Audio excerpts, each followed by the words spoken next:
আউযুবিল্লাহি মিনাশ শাইতানির রাজিম বিসমিল্লাহির রহমানির রহিম। শুভ সকাল, আসসালামু আলাইকুম ওয়া রাহমাতুল্লাহি ওয়া বারাকাতুহু। সূরা আল বাকারা আয়াত 236। তোমাদের প্রতি কোনো গুনাহ নেই যদি তোমরা স্ত্রীদেরকে স্পর্শ না করে কিংবা তাদের মহৎ ধার্য না করে তালাক দাও এবং তোমরা স্ত্রীদের জন্য খরচের সহায়স্থান করবে ও ব্যবস্থাপন্ন ব্যক্তি তার সাধ্যমতো এবং অব্যবস্থাহীন ব্যক্তি তার সাধ্যমতো বিধি অনুযায়ী খরচপত্রের ব্যবস্থা করবে।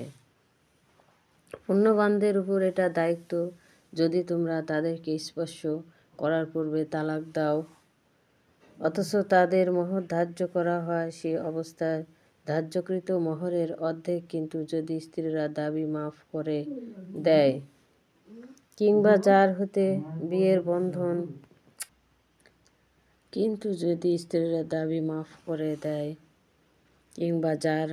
বিয়ের বন্ধন আছে সে মাফ করে দেয়, বস্তুত ক্ষমা করায় তাকওয়ার অধিক নিকটবর্তী। এবং তোমরা পারস্পরিক সহযোগিতা হতে বিমুখ হয়ো না। যা কিছু তোমরা করছো আল্লাহ নিশ্চয়ই তার সমগ্র দ্রষ্টা। তোমরা সালাতের প্রতি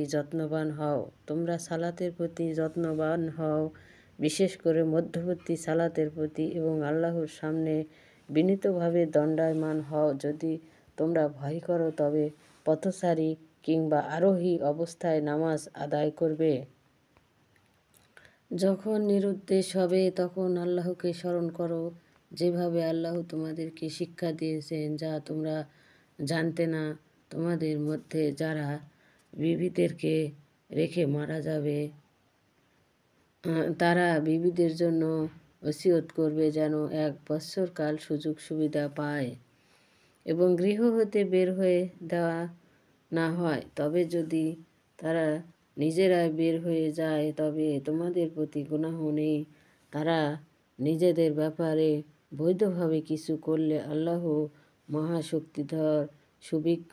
তালাকপ্রাপ্তরা নারীদের সঙ্গতভাবে ভরণ পোষণ করা মুত্তাকিদের কর্তব্য। তোমাদের জন্য আল্লাহ নিজের আহকাম এমনভাবে ব্যাখ্যা করে বর্ণনা করেছেন যাতে তোমরা বুঝতে পারো। তুমি কি সেই লোকদের প্রতি লক্ষ্য করনি যারা মৃত্যুতে একবারের জন্য নিজেদের ঘর থেকে হাজারে হাজারে বের হয়ে গিয়েছিল? তখন আল্লাহ তাদেরকে বললেন, তোমাদের মৃত্যু হোক।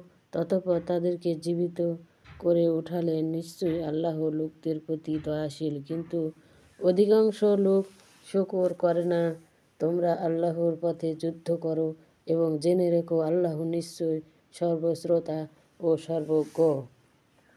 এমন ব্যক্তি কি আছে যে আল্লাহকে উত্তম কর্য প্রদান করে? তাহলে তার সেই কর্যকে তার জন্য আল্লাহ বহু ঋণ বর্ধিত করে দিবেন এবং আল্লাহই সীমিত ও প্রসারিত করে থাকেন এবং তার দিকেই তোমরা ফিরে যাবে। তুমি কি মূসার পরবর্তী বনী ইসরাইলের প্রধানদের প্রতি লক্ষ্য করনি?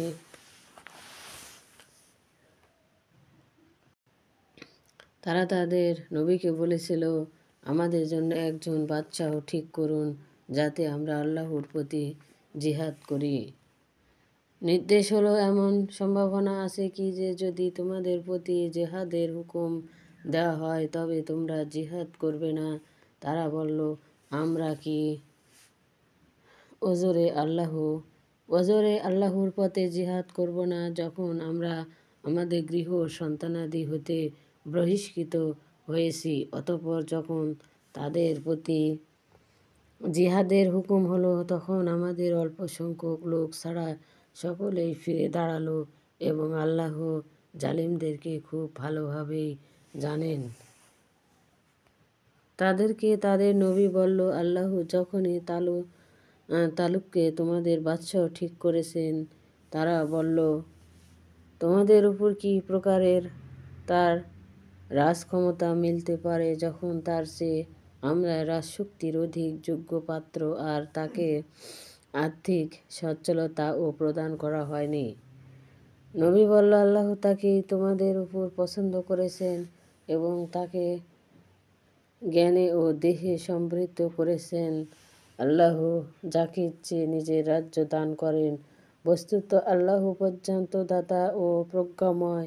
তাদের নবী তাদেরকে বলল, তালুদের বাদশাহ হওয়ার নির্দেশন এই যে, তোমাদের নিকট সিন্ধুক আসবে, যার মধ্যে তোমাদের প্রতিপালকের শান্তি বাণী রয়েছে এবং সেই অবশিষ্ট জিনিস বা যা মুসা ও হারুনের সম্প্রদায় রেখে গেছে ওটা ফেরেশতাগণ উঠিয়ে আনবে। এতে তোমাদের জন্য নির্দেশন আছে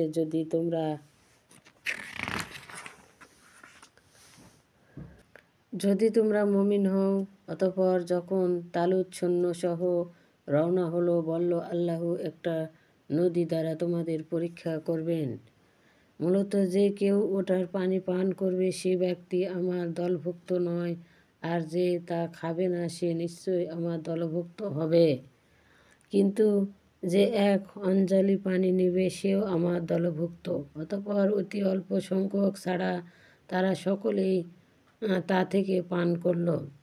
এরপরও তালুত এবং তার সাথী মুমিনগণ নদী পার হয়ে বলল, আজ জালন্ত ও তার সৈন্যদের সাথে যুদ্ধ করার শক্তি আমাদের নেই। কিন্তু যাদের এই ধারণা ছিল যে তাদেরকে আল্লাহর সামনে হাজির হতে হবে, তারা বলল, আল্লাহর হুকুমে বহু ক্ষেত্রে ক্ষুদ্র দল বৃহৎ দলের উপর জয়যুক্ত হয়েছে। আল্লাহ ধৈর্যশীলদের সঙ্গে আছেন। যখন তারা জালুত ও তার সৈন্যদের সম্মুখীন হলো, তখন বলল, হে আমাদের প্রতিপালক, আমাদের ধৈর্য ধারণের শক্তি দান করো এবং আমাদের পথগুলো দৃঢ় রেখো এবং কাফের দলের উপর আমাদের জয়যুক্ত করো। অতঃপর তারা আল্লাহর হুকুমে তাদেরকে শত্রুদেরকে পরাজিত করল এবং দাউদ জালুতকে কতল করল। এবং আল্লাহ দাউদকে রাজ্য ও হিকমত দান করলেন এবং তাকে শিক্ষা দিলেন যে ইচ্ছে যদি আল্লাহ মানবজাতির এক দলকে অন্য দল দ্বারা প্রতিহত না করতেন তাহলে পৃথিবী বিপর্যস্ত হয়ে যেত। কিন্তু আল্লাহ সর্বজগতের প্রতি কৃপালু। এসব আল্লাহরই আয়াত যা আমি সঠিকভাবে তোমাকে পড়িয়ে শোনাচ্ছি এবং নিশ্চয়ই তুমি রাসূলদের অন্তর্ভুক্ত। এই রসুলগণ এরূপ যে তাদের মধ্যে কাউকে অন্য কারো উপর শ্রেষ্ঠত্ব দিয়েছি। তাদের মধ্যে কেউ এমন আছে যে তাদের সাথে আল্লাহ কথা বলেছেন এবং তাদের কাউকে পদমর্যাদায় উচ্চ করেছেন। আমি মারিয়ামের পুত্র ঈসাকে সুস্পষ্ট দলিলসমূহ প্রদান করেছি। রুহুল কুদ্দুস জিব্রাইল দ্বারা সাহায্য করেছি এবং আল্লাহ যদি ইচ্ছে করতেন তাহলে তাদের পরবর্তীরা তাদের নিকট সুস্পষ্ট দলিল পৌঁছার পর পরস্পর যুদ্ধ বিগ্রহ করত না। কিন্তু তারা পরস্পর মতভেদ সৃষ্টি করল। তাদের কেউ কেউ ঈমান আনল এবং কেউ কেউ কুফরি করল। আল্লাহ যদি ইচ্ছে করতেন তাহলে তারা যুদ্ধ বিগ্রহ করত না। কিন্তু আল্লাহ যা ইচ্ছে করেন তাই করে থাকেন। হে ঈমানদারগণ, আমার দেওয়া জীবিকা থেকে খরচ করো সেই দিন আসার পূর্বে যেই দিন কোনো বিক্রয়, বন্ধুত্ব এবং সুপারিশ কাজে আসবে না। বস্তুত কাফিরগণই অত্যাচারী। আল্লাহ তিনি ছাড়া সত্যিকারের কোনো উপাস্য নেই। তিনি চিরজীব সর্বদা রক্ষণাবেক্ষণকারী। তাকে তন্দ্রা ও নিদ্রা স্পর্শ করে না। আকাশমণ্ডলে ও ভূমণ্ডলে যা কিছু আছে তারই কে সেই ব্যক্তি যে তার অনুমতি ছাড়া তার নিকট সুপারিশ করে। তিনি লোকদের সমুদয় প্রকাশ্য ও অপ্রকাশ্য অবস্থা জানেন। পক্ষান্তরে মানুষ তার জ্ঞানের কোনো কিছুই আয়ত্ত করতে সক্ষম নয়। তিনি যে পরিমাণ ইচ্ছে করেন সেটুকু ছাড়া তার কুরসি আকাশ ও পৃথিবী পরিবেষ্টন করে আছে এবং এই দুইয়ের রক্ষণাবেক্ষণ তাকে ক্লান্ত করে না। তিনি উচ্চ মর্যাদাশীল মহান। দিনের মধ্যে জবরদস্তির অবকাশ নেই। আসসালামু আলাইকুম ওয়া রাহমাতুল্লাহি ওয়া বারাকাতুহু।